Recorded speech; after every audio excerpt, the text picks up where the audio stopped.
ბიძინა ივანიშვილისთვის საფრანგეთი არის განსაკუთრებით სენსიტიური თემა, იმიტომ რომ ის არის საფრანგეთის მოქალაქე. ჩვენ გვახსოვს, რომ ჯერ კიდევ 2012 წლამდე როგორ უფრთხილდებოდა ის ფრანგულ პასპორტს, ეს არის მისთვის რაღაც საევაკუაციო გეგმასავით, სადაც ის თulis, რომ სწორედ ფრანგული პასპორტით მოახერხებს კონკრეტული სანქციებისთვის გვერდის არიდებას და თავის არიდებას და ამ დროს, როდესაც მათ შორის მისი ოჯახის წევრების რაღაც ნაწილიც როგორც ვიცი საფრანგეთში ცხოვრობს და ის გარკვეულ ქონებასაც ფლობს იქ, ამ ვითარებაში ფრანგული მხარის მიერ ესეთი კრიტიკული განცხადების გაკეთება მისთვის არის ბუნებრივად ძალიან დამაზიანებელი, შესაბამისად განსაკუთრებით სენსიტიურად აღიქვამს ის ფრანგულ სანქციებს, ამერიკულ სანქციებს და ბრიტანულ სანქციებს, მე მგონი ახსნა არ ჭირდება მათ შორის იქიდან გამომდინარე თუ რა გავლენა აქვს ამ სახელმწიფოებს.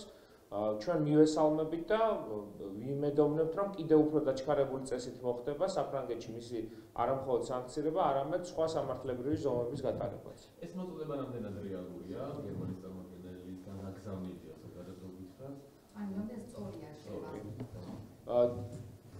ეს არის ადამიანი, ჩვენ ვსაუბრობთ კაცზე, რომელიც ძირს უთხრის ქართულ დემოკრატიას, კავკასიაში აძლიერებს რუსულ გავლენებს, რომელიც მუდმივად საუბრობს ეგრეთ წოდებულ გლობალური ომის პარტიაზე, საფრთხეს უქმნის ევროკავშირის უსაფრთხოებას, ხელს უწყობს რუსეთისთვის სანქციების თავიდან არიდებას, მონაწილეობს ირანთან და ჩინეთთან ერთად გარკვეული გეოპოლიტიკური საკითხების გადაწყვეტაში, შესაბამისად მისი როლი ცილდება მხოლოდ და მხოლოდ ქართულ ოპოზიციასთან დაპირისპირებას და საქართველოს მოსახლეობისთვის სერიოზული ზიანის მიყენებას. აქედან გამომდინარე, მისი საკითხი ბევრად უფრო გლობალურად დადგა და შესაბამისად მოყვება ბევრად უფრო მკაცრი პასუხი, ვიდრე ამას აქამდე ელოდა. და მართლა გუნდში აფასებელთა საფრთხე აზროვნება და მიდგომებია, ვარიანტი მოსახებია მართლმა გუნდმა ჯერ თქვას 9 აპრილი ვინ მოაწყო და საბჭოთა კავშირის ხსენებას ნუერიდება, ისევე როგორც რუსეთის იმპერიას და მერე მოიკითხოს საბჭოთა მიდგომები ევროპაში.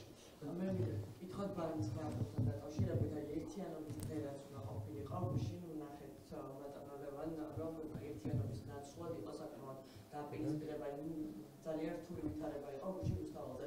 თქვენთვის მისაღები იყო თუ არა ის ფორმა, რა ფორმაც მათ შორის 9 აპრილის მემორიალთან იყო და ის ადამიანები პატიმრების დედებთან ერთად და მათი ემოციური მდგომარეობა რასაკვირველია გასაგებია იქ იყვნენ მათ შორის ის ადამიანებიც ვინც ერთ დროს 9 აპრილის მემორიალზეც ეყვავდნენ. აი რამდენად მისაღებია ეს ნორმა და ცოტა ორმაგ სტანდარტებს ხო არა მაშინ საერთოდ იყვნენ ადამიანები ვინც უშუალოდ მონაწილეობდნენ საფრთხის და ვერ მივიდნენ მე ესეთი რამის თქვა მინდა, რომ გუშინდელი დღე ნათლად ასახავს რა მდგომარეობაში ჩააყენა ივანიშვილმა საქართველოს. 9 აპრილიც კი ვერ გვაერთიანებს. დიდ ნაწილს ამ ქვეყნის მოსახლეობის და მაცხოვრებლების და მოქალაქეების სხვა აღქმა გვაქვს ვიდრე ქართულ ოცნებას. რაღაც აი დილის საათებში კიდევ ფიქრობდი, რომ რამდენად იყო მისაღები ის ფორმა, რომელსაც ჩვენ თვითონ მივმართავდით, მეც მონაწილე ვიყავი, მაგრამ ირაკლი კობახიძის განცხადება რომ ნახე, ჩავთვალე რომ აბსოლუტურად სწორად მოვიქეცით. რაც შეეხება იქ მისულ ადამიანებს, უმრავლესობა თამამად ახერხებდა იქ მისვლას, უნდა გვესმოდეს რა, ჩვეულებრივი ცხოვრება ამ ქვეყანაში აღარ არის რა, ქართული ოცნების მხარდამჭერები, რასაც ხედავენ და როგორც ცხოვრობენ და არ აინტერესებს ჩვენ რა რეპრესიებში ვართ, მედიას რა პრობლემები ექნება, ოპოზიციის აკრძალვა, პოლიტპატიმრები რო არიან ამ ქვეყანაში. მათაც დაინახა რომ ამ ქვეყანაში ჩვეულებრივი ცხოვრება აღარ იქნება. როდესაც უჭერენ იმ ძალას მხარს, რომელიც ვერ ამბობს 9 აპრილი ვინ მოაწყო, 2008 წლის ომი ვინ დაიწყო, უფრო მეტი უნდა იფიქრონ ამ დროსაც. უამრავმა ადამიანმა იქ თავისუფლად შეძლო პატივის მიგება, მაგრამ როდესაც ელემენტარულ კითხვას გისვამენ 9 აპრილი ვინ მოაწყო და ვერ პასუხობ, თუ მონაწილე ხარ მით უმეტეს, უკვე უხერხული სიტუაცია იქნება. ერთ ვიკითხავ რა ის ლოგიკაში მოყვებით, რომ შეიძლება იქ ანუ თქვენი განცხადებით გასაგებია რატომაც არ უნდა მიგეშვათ, ესე ვთქვა, თქვენც იყავით მონაწილე ქართული ოცნების წარმომადგენლები. ნუ კობახიძის განცხადებიდან გამომდინარე, რომ ნახსენები იყო უცხოური ძალა და არა რუსეთი. ეს გასაგებია, აი ეს რა ფორმა იყო, როდესაც ადამიანები შესვლა უნდათ, ჩემს წინ ხდებოდა ეს პირდაპირ გეტყვით, ცოცხალი ჯაჭვი გაუკეთეს, არც რაღაც სათქმელი ათქმევინეს, აი არაფერი საერთოდ უკან აძევებდნენ 20-21 წლის ბავშვები 80 წლის ხალხს. და ერთ-ერთი სამოქალაქო აქტივისტი გამოიყო ამ ჯგუფს სხვათა შორის და კარგით ხალხო რა საკეთებთო, რომ მიხვდა ცოტა უკონტროლო სიტუაცია იყო. აი ამ ნაწილზე გეკითხებით, თორე უსაქციელო ადამიანებიც ვიყიდეთ ჩვენ რაფორმებსაც მიმართ ეს რო ავიდნენ მე მუზეუმის კაფესთან და რაღაცა შინალებები რო ჩაიდინეს. ეგეთ კატეგორია ხალხზე არ გეკითხებით. აი ჩვეულებრივ ადამიანებს ვისაც ყვავილით შემკობა უნდოდა. გუშინ იყო ძალიან მძიმე ემოციური ფონი, კარგად უნდა გვესმოდეს რომ ეს პროცესი იყო უმართავი, ადამიანები იყვნენ მძიმე ემოციების ქვეშ, ისედაც 9 აპრილია.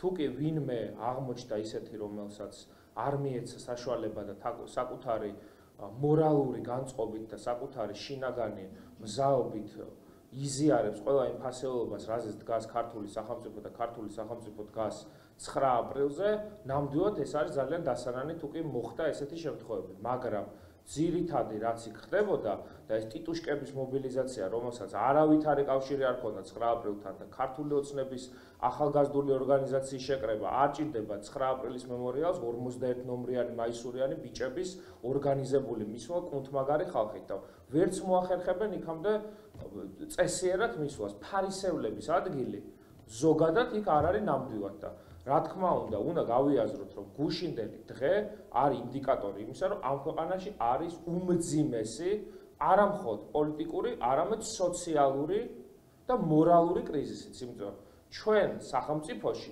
ნორმალური ცხოვრება ვეღარ გაგრძელდება. ოპოზიციის მხრიდან გრანტების შესახებ ამასთან დაკავშირებით ხომ არ ფიქრობთ რომ მსგავსი მიდგომები პოლარიზაციას კიდევ უფრო აღხმავებს? აი უნდა წყვეტდეს თუ არა რაღაც კონკრეტული ჯგუფი ეროვნული მნიშვნელობის სიმბოლოსთან მივიდნენ თუ არა გარკვეული ადამიანები და მართველი გუნდის პოზიციაც რომ შეაფასოთ ქართულ ოცნებაში ამბობენ რომ ეს არის გარე ძალებიდან მართული აქტი და რომ იგივე ურებია ხელი ლომჯარის სხვა NGO სექტორის.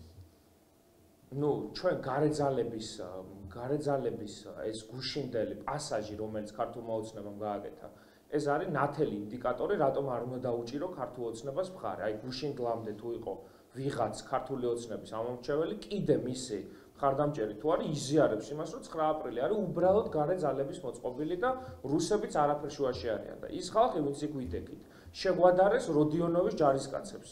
და ხა ესეთი ძალა, როდესაც საუბრობენ რომ გარკვეულ ჯგუფს აქვს თუ არა უფლება. ის გარკვეული ჯგუფი არიან ამ ქვეყნის მოქალაქეები, რომლებიც ღამეს სანთლებით შეხვდნენ 9 აპრილის ღამეს, მიაგეს პატივი 9 აპრილის დაღუპულთა სულებს. და ეგეთი კონკრეტული ჯგუფი და ბანდა არის ხელისუფლებაში, რომელსაც საერთაშორისო ლეგიტიმაცია არ აქვს. აი თუ კი ვინმეს აქვს რამე მითვისებული, ეს არის ქართული ოცნება, რომელიც საკუთარ თავს მართველ გუნდს უწოდებს და დამერწმუნეთ ის ხალხი, ვინც რუსთაველის გამზირზე დგას, ის რო იყოს ამ ქვეყნის მართველი ძალა, აი იმ მდგომარეობამდე არ მივიდოდით, სადაც ვართ.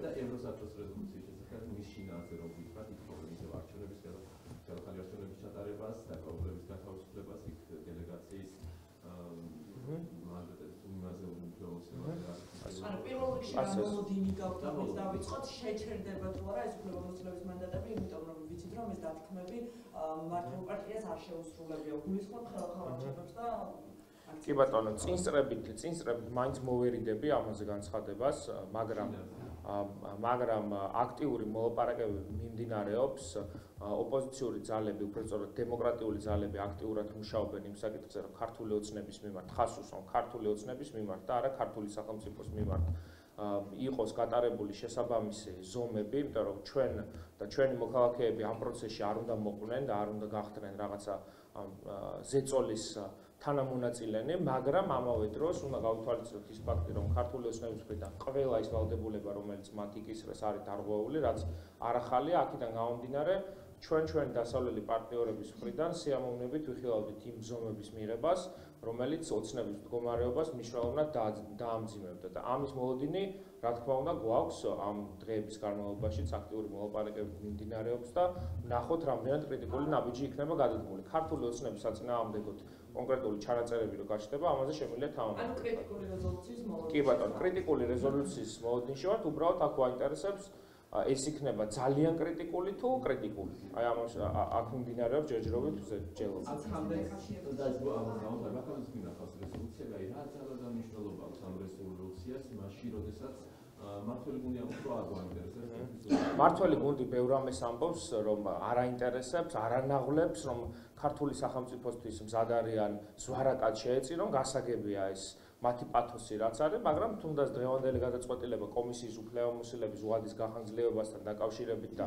დაანონსებული ეგზეკუცია ნაციონალური მოძრაობის რომ გადაიდო მინიმუმ სექტემბრამდე, ესეც არის დასავლური სერიოზული ზეწოლის გამო. იქიდან გამომდინარე კი არა, რომ ვინმე მხარს უჭერს ნაციონალურ მოძრაობას, როგორც ალგე პარტიას, უბრალოდ ქვეყანაში დემოკრატიული პროცესი, როდესაც მიდის, არ შეიძლება პოლიტიკური პარტიები ესე ხელაღებით აკრძალონ. მით უმეტეს, როდესაც საქმე ეხება ქართული ოცნების მხრიდან ვინმეს აკრძალოს პარტიას, რომელსაც მითვისებული აქვს სახელმწიფო გაატრიალების გზით ხელისუფლება.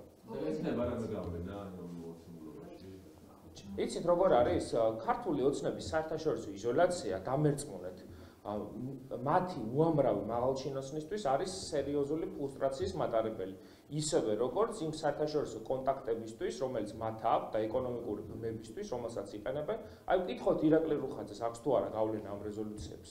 როდესაც ლიბერტი ბანკი ხა გასაყიდად გამოიტანა და ალბათ იმედისთვისაც მოუწევს ახალი პატრონის ძებნა. არ არის ესე მარტივად საქმე, უბრალოდ ქართულ ოცნებას აქვს კაფიოთ და კარგად განსაზღვრული პროპაგანდა, რომელთაც ახერხებს ამ თავიანთი შიშების და ფობიების შენებას, თორე ძალიან მძიმე ვითარებაში არიან.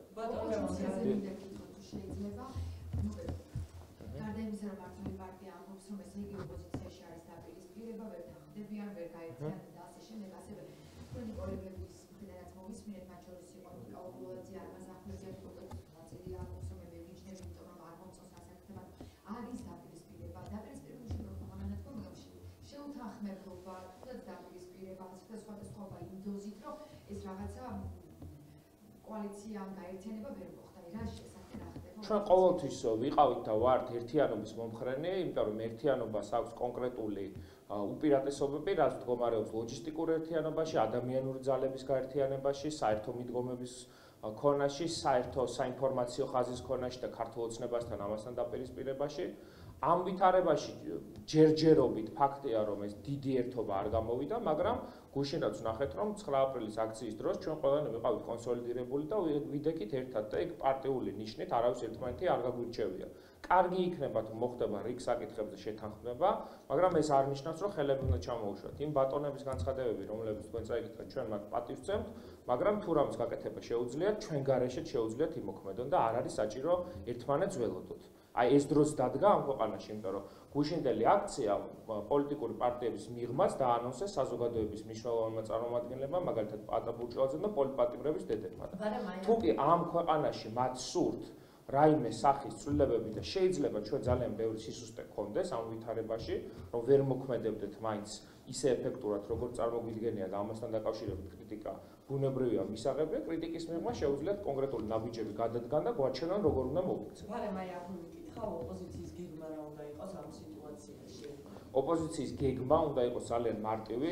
პირველი ეს არის დასავლურ სამყაროსთან კიდევ უფრო აქტიური ურთიერთობა, რაც გულისხმობს ამერიკის ახალი პრეზიდენტის ადმინისტრაციასთან დამატებითი პოლიტიკური ბმის გაჩენას, ასევე გერმანიასთან დაკავშირებით მნიშვნელოვანი საკითხი არის ჩემი აზრით, რაც გულისხმობს ახალი კანცლერის ადმინისტრაციასთან საკითხის კიდევ უფრო აქტუალიზაციას, ასევე რაც შეეხება ქვეყნის შიგნით, უფრო მეტი კონსოლიდაცია არის საჭირო კონკრეტული საკითხების გარშემო, როგორც არის პოლიტიკური პარტიების აკრძალვასთან დაკავშირებით პოზიციის ჩამოყალიბება, ნუ ახლა საერთოდ საუბარზე მეტი არის პოლიტიკური პატიმრების და ახალი არჩევნების დანიშნვის თარიღთან დაკავშირებით, აგრეთვე ჩვენ მივიჩნევთ, რომ თვითმმართველობის არჩევნებთან დაკავშირებით უკვე უნდა გქონდეს ჩამოყალიბებული საერთო პოზიცია ოპოზიციურ ძალებს და ასევე აი ამ ეგრეთ წოდებულ კომისიასთან და 2008 წლის საკითხთან დაკავშირებით, ომის რევიზირების საკითხთან დაკავშირებით, ასევე უნდა გქონდეს კაფიოდ ჩამოყალიბებული პოზიცია. რაც შეეხება დამატებით ნაბიჯებს, მიგვაჩნია, რომ რეგიონების ჩართვა არის განსაკუთრებით აუცილებელი, რაც არ გულისხმობს ამ ეგრეთ წოდებულ ყბადაღებულ რეგიონებში გასვლას, რაც გულისხმობს უფრო მეტ კომუნიკაციას ადგილზე,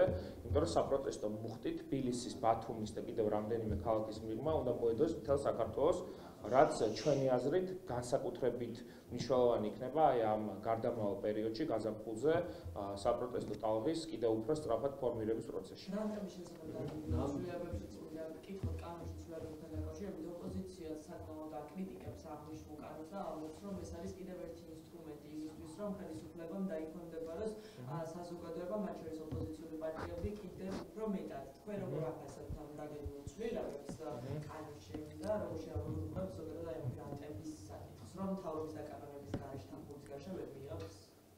ქართული ოცნებისთვის აღარ არსებობს ამ თვალსაზრისით არავითარი მუხრუჭი, ისინი ემზადებიან მაქსიმალური კონსოლიდაციისთვის დიქტატურის დამყარების პროცესში და ეს გადაწყვეტილება მათი მხრიდან მე ის მიკვირს აქამდე რო არ გააკეთეს და ვერ მოიფიქრეს ეს სქემა, როდესაც ძალიან მარტივად ეგრეთ წოდებულ პრემიერ-მინისტრს შეუძლია გადაწყვიტოს ვინ მიიღოს გრანტი და ვინ არა და ამ ვითარებაში, როდესაც ქართული ოცნება და მისი სატელიტური ორგანიზაციები მთლიანად ბიუჯეტიდან მოპარულ ფულზე ან შავ ფულზე შეხედან, მათთვის ეს არავითარ პრობლემას არ წარმოადგენს და იმ ორგანიზაციებისთვის, რომლებიც ყოველდღიურად უწევენ დახმარებას ადამიანებს, როგორც იურიდიულ საკითხებში, როგორც სოციალურ საკითხებში, ისე კულტურული მემკვიდრეობის ძეგლების აღდგენის საკითხებში, მათთვის ეს იქნება უმძიმესი და უდიდესი პრობლემა და ქართული ოცნება სწორედ ამ მიზანს ემსახურება, რომ ქვეყანაში წესიერი კაცი აღარ ცხოვრობდეს და მოუწიოს ქვეყნიდან წასვლა.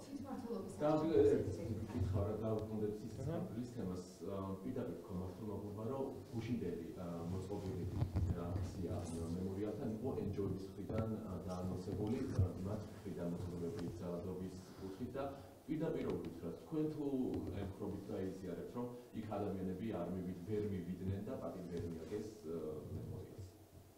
ქართული ოცნების ხელისუფლება უნდა შეეშვას ამ ქვეყანაში ზოგადად 9 აპრილი აღარ უნდა ახსენონ. ისინი ნუინერვიულებენ ამ საკითხზე. 9 აპრილის მემორიალი მათთვის იცოდეთ, რომ აღარ არსებობს საერთოდ. იქ ვინ მივა და ვინ არ მივა, ის არის ქართველი ხალხის გადასაწყვეტი. თუ კი რომელიმე პატიოსანი მოქალაქე ვერ მივიდა გუშინ და ვერ მიაგო 9 აპრილის მემორიალს პატივი, არის ძალიან ცუდი. მაგრამ ქართული ოცნების ხელისუფლებას ამაზე საჯარებელი საერთოდ არ უნდა კონდეს, იმიტომ რომ მათ მორალური უფლება არა მხოლოდ 9 აპრილის მემორიალთან არის, რუსთაველის გამზირზე არ უნდა ჩაიარონ საერთოდ. მართლა გუნდს რომ ახალ პასუხთან NGO-ები იყვნენ ორგანიზატორები. არავითარ შემთხვევაში გუშინდელი აქციის ორგანიზატორები იყვნენ პოლიტპატიმრების ოჯახის წევრები და რამდენიმე საზოგადოებისთვის ძალიან ცნობილი ადამიანი და დაანებონ ამ NGO-ებისთვის ნებისმიერი საკითხის მიკვრას თავი. ეს დაგეგმილი წინასწარ პროვოკაციაზე არავითარი წინასწარი პროვოკაცია არ იყო, პროვოკაცია იყო მაგალითად იმ ვაჟბატონების მობრძანება იქ ფარისევლების, ქართული ოცნების წარმომადგენლების, რომლებიც სამოქალაქო დაპირისპირებისკენ გვიბიძგებდნენ. როდესაც მოხვალ ათასობით პოლიციელი და მოაბილიზებ თავისუფლების მოედანზე 500 ტიტუშკას, იქ რომ შვიდობისთვის და ტიტის დასადებად არ მოდის კაცი, ეს არის ცხადზე უცხადესი. და გუშინდელი აქცია დაკავშირებული იყო თორემ უცხოურ გავლენას, უცხოურ ძალისხმევასთან. გუშინდელი აქცია იყო დაკავშირებული რუსეთის იმპერიის მიერ 21 მშვიდობიანი ახალგაზრდის და 21 ამ ქვეყნის პატრიოტის ყველობასთან. ამასთან იყო დაკავშირებული, ჩვენ არ გვერიდება იმის თქმა, რომ დიახ, რუსეთი არის, იყო და სამწუხაროდ, რასაც უყურებთ მომავალშიც, მინიმუმ პუტინის მმართველობის პერიოდში იქნება ამ ქვეყნის მთავარი და დაუძინებელი მტერი. ამის თქმა რო არ შეუძლია ქართულ ოცნებას, მარტო ამიტომ არ უნდა მოვიდნენ 9 აპრილის მემორიალთან. რაც შეეხება უცხოურ ძალებს, საქართველოს სიყვარული უცხოურ ძალების გარეშეც არის შესაძლებელი. ეს ქართულმა ოცნებამ იცოდეს კარგად. გიორგი გახარია დაიბარეს საგამოძიებო კომისიაზე. ის საკანონმდებლობის ინფორმაციით საქართველოში არ იმყოფება და მის მშობლებმა ჩაიბარეს უწყება. უბრალოდ თეატრულკეს არ დაუკონკრეტებია რა საქმესთან დაკავშირებით იბარებს. ინფორმაცია დოცენტის საფუძველი. ხო, და ის შეგვიფასებთ ესეც. იმედი მაქვს რომ არ მივა ბატონი გიორგი გახარია, ჩვენ ვიცით რომ აი ამ ეგრეთ წოდებულ რაღაც საკოორდინაციო საბჭოში, რომელიც ქალბატონი სალომე ზურაბიშვილის გარშემო არის შექმნილი, იქ როგორც ვიცით, გადაწყვეტილება აქვს მიღებული იქ დამსწრე პარტიებს, რომ არავინ არ მიიღებს მონაწილეობას და მე ურჩევდი მას, რომ ამ მასკარადში არ მიიღოს მონაწილეობა. ეს ჩემი გადასაწყვეტი არ არის, მაგრამ ჩემი სახით ამას ვიტყოდი. ასევე გასათვალისწინებელია ის ფაქტი, გიორგი გახარია თუ დაესწრება ამ სხდომას და მივა მაინც კომისიაზე, რა სტატუსით მივა, როგორც ოპოზიციონერი თუ როგორც პარლამენტის წევრი, იმიტომ რომ მას მანდატი არ აქვს შეწყვეტილი. და ის კომისიის საქმეს როგორ უყურებთ, ანუ აი რა 20 ივნისის საქმეს აუპირისპირებენ რა არგუმენტებს. არ ვიცი რა მე არ ვიცი ქართული ოცნება კომისია ეს არის არალეგიტიმური პარლამენტში შექმნილი არალეგიტიმური კომისია, რომელიც ემსახურება 3 ძირითად მიზანს. ერთი არის 2008 წლის ომში საქართველოს გამტყუნება და ამ საქმესთან დაკავშირებით სტრასბურგის და ჰააგის გადაწყვეტილების რევიზირება. მეორე ეს არის ზოგადად საინფორმაციო ველზე ამ საკითხის წინწამოწევა და ამ დემოკრატიული პროცესის გვერდით დატოვება და მესამე ეს არის პოლიტიკური რეპრესიების იარაღი როგორც ინდივიდუალურ პოლიტიკოსებზე, ისე კონკრეტულ პარტიებზე და ნებისმიერი სახით აქ მონაწილეობა, როდესაც ხარ პოლიტიკური აქტორი, ჩემთვის არის აბსოლუტურად მიუღებელი. იმიტომ რომ ეს მაინც დაკავშირებული არის ლეგიტიმაციის მიღებასთან ან არ მიღებასთან და გიორგი გახარია მოგწონს თუ არ მოგწონს არის ამ 4 პოლიტიკურ ძალას შორის ერთ-ერთი ძალის თავმჯდომარე. აქედან გამომდინარე მე არ ვისურვებდი რომ იქ იყოს მისული. აი, რას დაუპირისპირეთ ორი წამი ესეც ვთქვენ, აი თქვენი აზრით რა კითხვებს დაუსვამენ 20 არ ვიცი რა კითხვებს დაუსვამენ 20 ივნისთან დაკავშირებით. 20 ივნისთან დაკავშირებით მე ესეთ რაღაცას გეტყვით. ჩვენ პოლიტიკურ ორგანიზაციას და პირადად მე არ შეგვიცვლია პოზიცია 20 ივნისთან დაკავშირებით. და მივიჩნევთ რომ ეს იყო ცალსახა დანაშაული ამ ქვეყნის წინაშე და ეს იყო პირველი ანტირუსული აქცია, რომელიც საქართველოს ხელისუფლების მხრიდან ოდესმე დარბეულა, ხავს უსვამ. პირველი ანტირუსული აქცია, რომელიც ოდესმე დარბეულა, ეს არის აქცია, სადაც ადამიანებმა თვალისჩინი დაკარგეს, უმძიმესი ფიზიკური დაზიანებები მიიღეს.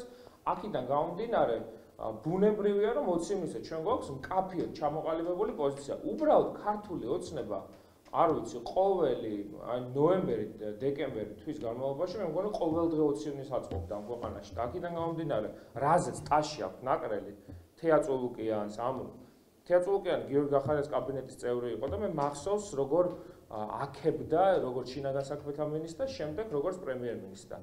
ამიტომ საინტერესოა ქართულმა ოცნებამ თუ შეიცვალა 20 ივნისთან დაკავშირებით პოზიცია, თორემ ჩვენი პოზიცია როგორც 20 ივნისს და 21 ივნისს იყო უცვლელი, ისეა ახლაც.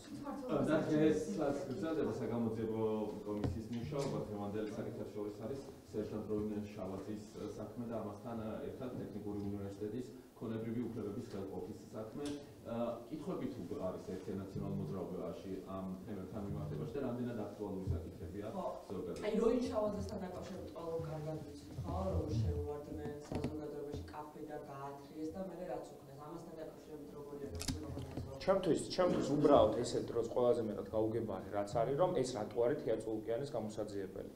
და ვინც უნდა გამოიძიოს, ეს არის სანქცირებული სასამართლო და გენერალური პროკურატურა, რომელსაც მართავდა FSB-სთან კავშირში მყოფი ამ საკითხთან დაკავშირებით სანქცირებული ბატონი ფარცხალაძე, რომელიც მიწვეული არის ოფიციალურად 9 მაისის აღლუმზე და ამ ადამიანებსაც, ვისაც აქვთ პირობითად ლეგიტიმური პოზიციები და სამართლებრივი სახელმწიფოს პირობებში მათ შეიძლება კონდეთ კონკრეტული საკითხების დაყენების უფლება, რატომ აკეთებენ ეს ადამიანებიც ამას სოზარ სუბარის ხელით, ჩემთვის არის აბსოლუტურად გაუგებარი. და მაგაში თუ წაკოპოზიცია როგორ ეს ამ ადამიანების დაკომპლექტები არ უნდა იძიებდნენ თუ მაგ ლოგიკაში გამოყვებით, რომ არ უნდა იძიებდნენ ეს ადამიანები, მათ შორის თეატრულუკიანის თავმჯდომარეობთან იმას ზოგადად დამოუკიდებელი მე ამ საქმეს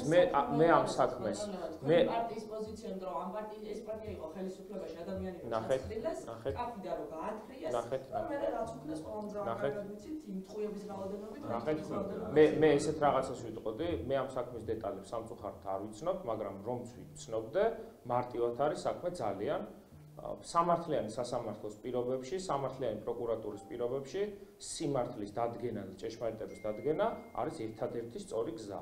ეს არ არის თენგიზ შარმანაშვილის გადასაწყვეტი ვინა დანაშაული ჩაიდინა ამ ქვეყანაში. ამაზე გადაწყვეტილება უნდა მიიღოს სასამართლომ და შესაბამისი საქმე უნდა წარმოადგინოს პროკურატურამ. ეს უნდა გაკეთებულიყო აქამდე და მე რამდენადაც ეს არის მიმდინარე საქმე. თუ სწორად მახსოვს და ამიტომ თეატრულუკიანი რატო იღებს ამაზე გადაწყვეტილებას, ეს კიდე ერთხელ აჩვენებს რა ქვეყანაში ვცხოვრობთ. თვითმმართველობის არჩევნებზე მინდა გითხოთ, რამდენიმე თვეში არის და აპირებს თუ არა ოპოზიცია მონაწილეობას ამ კაფე პასუხისმგებლობისგან ვერ მომისმინეთ, ზოგი თავისი კავშირის სამფრონტო თქვენ რა სიტყვით თქვენ პარტიის სახელით. ჩვენ შეგვიძლია ვთქვათ, რომ არსებულ სტატუს კვოში, სადაც ქვეყანაში ყავს პოლიტპატიმრები, სადაც მიმდინარეობს რეპრესიები, სადაც თავისუფალ მედიას აღჭობენ, სადაც ცესკოს კიდევ უფრო მძიმე მდგომარეობაში აყენებენ და საარჩევნო კანონმდებლობა უფრო და უფრო უარესდება, სადაც ყავს ეგრეთ წოდებული ხელისუფლება, რომელიც 9 აპრილს ვერ ამბობს ვინ დაარბია და ვინ გაიმეტა დასახოცად ჩვენი ქვეყნის ყველაზე პატრიოტი მოქალაქეები, ამ ვითარებაში უბრალოდ წარმოუდგენელია თვითმმართველობის არჩევნებზე ფიქრიც კი, იმიტომ რომ ეს იქნება ნორმალიზება ამ საკითხის და ყურადღების გადატანა თითქოს ქვეყანაში ჩვეულებრივი პოლიტიკური პროცესი მიდის. ჩვენ ქვეყანაში მისი არსებობის ისტორიაში 1991 წლის 9 აპრილიდან ყველაზე ღრმა პოლიტიკური კრიზისია ახლა. აქედან გამომდინარე ჩვეულებრივად ჩვენ თვითმმართველობის თემაზე ვერ ვისაუბრებთ. კაფე ოპოზიცია გვაქვს, რომ არსებული სტატუს-კვო თუ არ იცვლება, ჩვენ მონაწილეობაზე არც კი ვფიქრობთ და საერთოდ ესეც სასაცილოა, იმიტომ რომ ქართული ოცნება ამბობს, რომ თქვენ მიიღებთ თუ არა მონაწილეობას, ეგეც არ გვაინტერესებს, იმიტომ რომ ბიულეტენში მაინც არ დაგიტანთო და აქედან გამომდინარე ეს თვეები მნიშვნელოვანია იმისთვის, რომ ქართულ ოცნებას აღარ შეეძლოს ესეთი წინაპირობების წამოყენება. ამ თემასთან მიმართებაში ბევრი საუბარი რომ დაიყოს სიცხადე, უნდა დაფიქსირონ კონკრეტული პოზიციები, მიიღებენ თუ არა ისინი არჩევნებში მონაწილეობას და ზოგადად ასე სხვადასხვაობა დააზიანებს თუ არა ოპოზიციის ინტერესებს. ჩემი აზრით ასე რთულია რომ თქვა რომ აზიანებს, მაგრამ რაც უფრო დრო გავა, მნიშვნელოვანი იქნება უფრო მეტი მკაფიობით ამ საკითხზე ხაზგასმა, მაგრამ ქართული ოცნება ისე იქცევა, რომ მე მაინც მგონია რომ უახლოეს პერიოდში ყველა პოლიტიკურ პარტიას მოუწევს ამაზე მკაფიო პოზიციის დაფიქსირება, რომ ამ თამაშის წესებით, ამ ვითარებაში, პოლიტპატიმრებით ციხეში, საერთაშორისო იზოლაციაში და ამ ცენტრალური საარჩევნო კომისიით უბრალოდ შეუძლებელია თვითმმართველობის არჩევნებში მონაწილეობაზე ფიქრიც კი. ბოლოს ვიკითხავ იუჰამ ალიევის ზოგადად დავიკითხავ. იუჰამ ალიევმა განაცხადა გუშინ, რომ მიუღებელია ევროკომისიაში საქართველოში და პროცესისადმი დამოკიდებულებაო, ეს კოლონიალისტების ქცევა, შიდა საკითხები ხალხმა უნდა გადაწყვეტოს და არა ბრიუსელის ბიუროკრატებმა. როგორ შეგვიძლია ეს? ღრმა პატივისცემით აზერბაიჯანთან და მის ხელისუფლებასთან, მაგრამ ესეც მისი სტანდარტით ესეც ჩარევა არის ჩვენი ქვეყნის სუვერენულ საკითხებში. მის ეს განცხადებაც. აი კოლონიალიზმზე ისაუბრა, რას გულის ხონდა. და ისე აი ეს ბრიუსელს რომ ბიუროკრატებად ბრიუსელელი ბიუროკრატები არ ვიცი. და კომიკური ცინიკური. მიუხედავად ჩვენი ღრმა პატივისცემისა, ჩვენ მაინც მიგვაჩნია, რომ დასავლური სამყარო, მათ შორის ევროკავშირი და ბრიუსელი არის ბევრად უფრო დემოკრატიული, ვიდრე მათ შორის ჩვენი მეზობლები. ანუ თქვენი აზრით ისინი რჩევებს გასცემენ და შიდა საკითხებში არ ეგებიან, უბრალოდ რეზოლუციებს იღებენ. შიდა საკითხებში ნახეთ როგორ არის. აზერბაიჯანი ამ თვალსაზრისით არის ბევრად უფრო თავისუფალი, იმიტომ რომ მას არ აქვს დაწყებული ევროინტეგრაციის პროცესი. ჩვენ როდესაც ვამბობთ, რომ რაღაც ოჯახში აი მარტივი არ იყოს, სტუმრად რომ მივდივართ, ან პირობითად კიდევ უფრო ღრმა დრო ჩავიდეთ, რომ ვიღაცასთან გადავდივართ სახლში საცხოვრებლად. იქაური თამაშის წესები არ უნდა ვიცოდეთ რა არის? თუ თამაშის წესები არის სამართლიანი არჩევნები, ადამიანის უფლებების დაცვა, პოლიტიკური ნიშნით ადამიანების არდევნა, მედიის თავისუფლება, რა არის აქ მიუღებელი და ეს მოთხოვნები ესეა, მაშინ საქართველოს უნდა თქვას, მაგრამ აი ამას ვერ ესწრება, ამას ვერ ახერხებს ბიძინა ივანიშვილი და მისი ხელისუფლება ვერ ერევა ჩვენი მოქალაქეების უმრავლესობის აზრს, რომ ამ ქვეყანაში უნდა დადგეს პერიოდი და უნდა დადგეს მომენტი, როდესაც ჩვენ გავხდებით ევროკავშირის წევრები. ჩვენ რომ ვამბობდეთ, რომ არაფერი არ გვინდა, არც არავინ არ ჩაერევა. აი მარტივად არის საქმე, ახლა არ ვიცი, ბუტანის საქმიანობაში ერევა ბრიუსელი. ახლა ჩვენ თუ გვინდა რომ ბუტანი გავხდეთ, კი ბატონო გავხდეთ, მაგრამ არ იქნება ესე. როდესაც გინდა სადღაც შესვლა, იქ შესაბამისი წესები არსებობს და ამ წესებს გაითვალისწინებ თუ არ გაითვალისწინებ, ეს არის შენზე დამოკიდებული და იქ არაფერ გასაოცარს ჩვენ არ ვთხოვეთ. აი საქართველოს მიმართებაში ეს რაღაცა თქო, რომ ევროკავშირის ესეთმა ლიდერმა უვიდა ვიქარო, რომ შტოდერეთანზე საუბრის დროს საქართველოს გამოტოვაო, ეს არის მიუღებელია, არ შეიძლება როდესაც რეგიონზე საუბრობს. ეს ვინ თქვა? ალიევი. როდესაც რეგიონზე საუბრობს, რაღაცა ქვეყნები პრიორიტეტად დააყენა, რომელიც მოწონს, რაღაცები, რომელიც ქვეყნები არა, ხო ის თუ არის ეს. ეს არის სხვათა შორის ძალიან საინტერესო ინფორმაცია, იქიდან გამომდინარე, რომ ჩვენი სახელმწიფოს დღის წესრიგში დაყენების მთავარი პრობლემა არის ქართული ოცნება. არსად არ აყენებს ამ ქვეყანას დღის წესრიგში. არც ახალი ენერგო მატარებლების გატარების პროცესში, ანაკლიის პორტის მშენებლობის პროცესში, არსად ეს ქვეყანა აი გეოპოლიტიკური რუკიდან გააქრო ბიძინა ივანიშვილმა. მისი ძირითადი აზრი ამ სახელმწიფოსთან დაკავშირებით არის, რომ რაც შეიძლება ნაკლებად გაჟღერდეს ამ ქვეყნის დასახელება მსოფლიო მასშტაბით. და ამას ბიძინა ივანიშვილი აკეთებს და ძალიან კარგია, რომ აზერბაიჯანის პრეზიდენტმა ამასთან დაკავშირებითაც მოგვეწოდა ინფორმაცია, იმიტომ რომ რო არ დაგასახელებენ ჩვენ აი განსაკუთრებით ევროკავშირის ხელმძღვანელმა პირმა იმიტომ აღარ დაგასახელა, რომ შენ თვითონ აღარ გინდა ევროკავშირი. ქართული ოცნების ხელისუფლებაზე მაქვს საუბარი, თორე 2003-დან 2012 წლამდე, როდესაც ამ ქვეყანაში ჯერ კიდე შუქი არ იყო ამ მდგომარეობაში, რომ ვიყავით, გაიხსენონ რა დონის დიპლომატიური კავშირები ჰქონდა ნაციონალურ მოძრაობას და პირადად მიხეილ სააკაშვილს. ამიტომ ქვეყნის ხსენება არ ხსენებაც მის პოლიტიკურ მოღვაწეობაზეა დამოკიდებული. თუ არაფერი აღარ ხარ და აღარაფერი აღარ გინდა, აღარც გახსენებენ. გადავიდეთ კადრებზე. ბოლოს დავსაუბრეთ ვისაუბრეთ ჩვენ ივანიშვილთან დაკავშირებით, რომელიცაც ქონებას შესაძლოა პრობლემს საფრანგეთში და მის ქონებასთან დაკავშირებით. რეალურად არის თუ არა ეს მონოფისკაცია ინიციატივა? არ ვიცი, მე არ ვიცნობ დამატებით დეტალებს, რას ემსახურება და რა ტიპის ფინანსური სანქციებია, მაგრამ ჩვენთვის ესეც მისაღები იქნება, იმიტომ რომ ივანიშვილისთვის ორი მთავარი სიმდიდრე არსებობს, ეს არის რუსეთი და ეს არის ფული. თუ ორივეს წარქმევენ, იქნება გადასარევი. ბოლოს ერთ ვიკითხავ ბოდიში რა წავიკითხო ამ წელს დამემატა. ევროპარლამენტარი მიხაილ გალერი ესეთ განცხადებას აკეთებს, რომ ისე ვერ